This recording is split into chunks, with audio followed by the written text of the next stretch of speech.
Good morning everyone! Today ay magluluto tayo ng adobong pusit. So ayan guys, nakabili ako ng pusit sa ASEAN store at nakahalaga ito ng 799 euro. So, ilang piraso ba ito? May 5 piraso siya guys, ay 6 pero malalaki siya. So, pwede ko to ang kalahati gawing calamares or adobohin ko lahat. Nakadepende ito mamaya. Okay guys, so ayan na po siya. Naka-frozen pa.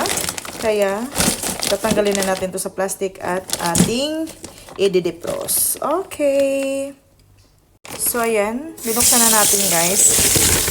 At itanggal na natin dito sa loob. So ayan. Ay, marami pala siya. 2, 4, 6, 7. So, yung dalawa ay maliit. The rest ay mahaba at malalaki.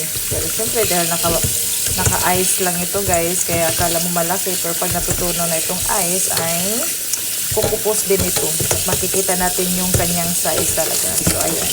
So, hayaan na lang muna natin yan. At habang tayo ay mag-prepare ng kanyang mga sangkap. Okay. Bye-bye muna. So, welcome back everyone. Nandito na guys, hiniwa ko na ang ating pusit at nilinis ko na din syempre. At syempre guys, hindi ko tinapon yung ata niya dahil yan ang gagawin kong panlasa at gawin ko siyang potik mamaya. Okay? Dahil dyan ang pinakamasarap guys. Okay? So, ayan. Nilinis ko na siya at hiniwa-hiwa ko na siya guys. So, ngayon ay maghihiwa na naman tayo ng sangkap nitong ating adobong pusit. Okay? So, ako muna ay mag-bye-bye. So, ngayon guys, itatransfer ko muna siya dito.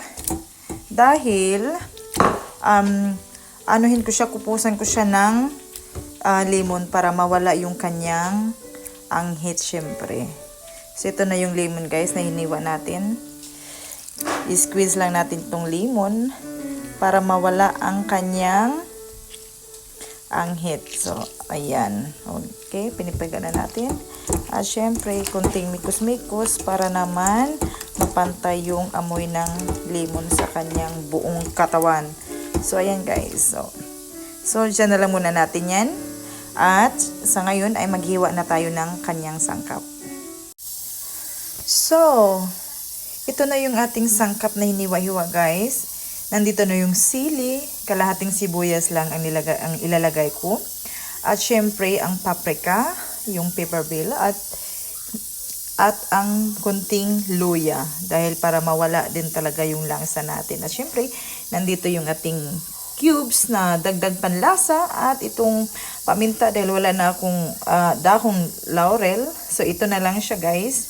At syempre, kunting tuyo at kunting suka para naman na hindi agad mapapanis yung ating adobo. So, maglagay lang tayo ng pakunti-kunti nito guys. So, ito na po ang ating sangkap kaya mag-start na tayo dito sa ating kawali. So, magpainit na tayo ng kawali guys. Okay?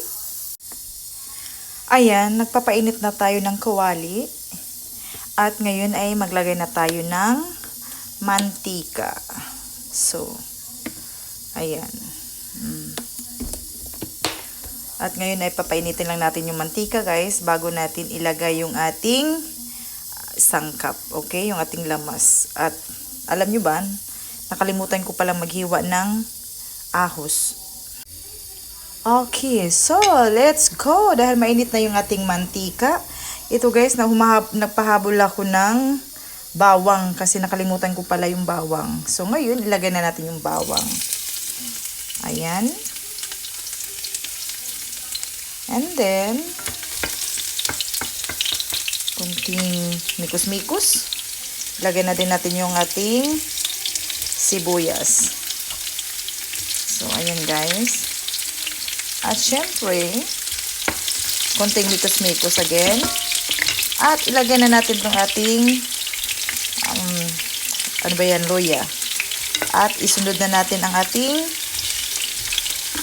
ating pepper bell. Okay. So, ayan. Kunting paarumahin lang natin. Papalabasin lang natin yung aroma nito. Gusto ko yung adobo na peanut tuyo. Yung pinatuyo lang siya, guys. So, ayan. Ngayon, ilagay na natin ang ating puset. So, ngayon, ilagay na natin ang puset, guys. Ayan. Binabanlawan ko na siya ng tubig. Dahil nga, inanuhan ko siya ng, ng citron. So, ayan. Tapos, kunting mikos-mikos. Ang bango, guys. Sana all ang bango ng aking adobong puset. So, ayan. Pagkatapos nito, guys, lagyan natin ng konting tuyo at suka. Okay? Just wait for a while. So, ngayon, ilagay na natin ang tuyo. Kunting tuyo lang. Kunting toyo lang, guys. Ayan. At syempre, kunting suka lang din. Kunting suka lang. So, ayan. Tapos, mikos-mikos lang natin to, guys. Kasi ilalagay na natin ang kanyang ata. Okay? Ang kanyang ata ilalagay na natin. Ayan. Okay. Ilalagay muna natin pagkatapos nito, lagyan na natin ng mga panlasa, gaya ng paminta at asin. Okay? So, ayan, kumukulo na siya, guys. Ilalagay na natin ang paminta. Okay? At syempre, itong ating panlasa na Knorr cubes. At, lagyan na muna natin ng konting asin. Ayan. Okay. Tapos, imikos-mikos na muna natin. Imikos-mikos natin, guys. After nito, ilagay na natin ang ating ata. Okay? So, wait lang, ha. So, andito na yung ata natin, guys. Ilagay na natin to dito. Ayan. Kasi, para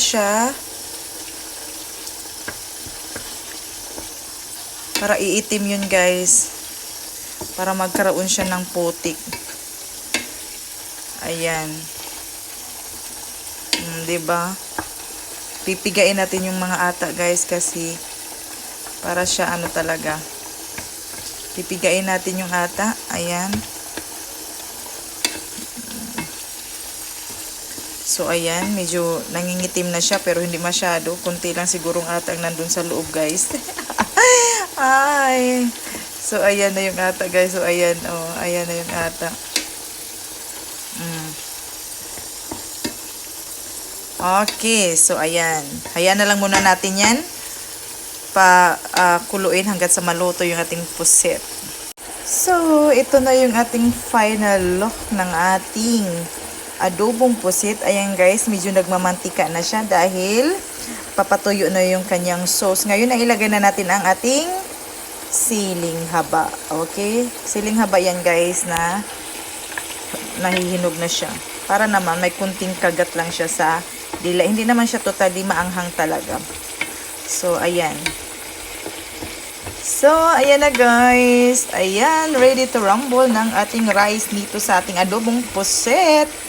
Kaya, ako na ay babay muna dahil ilalagay ko na ito sa Tupperware dahil may lakad ako ngayon. Okay, so babu. So, dahil luto na siya, isasalang na natin dito sa Tupperware dahil bibit-bitin ko kasi to, guys. Dahil may lakad ako at hindi ko naman to din maubos.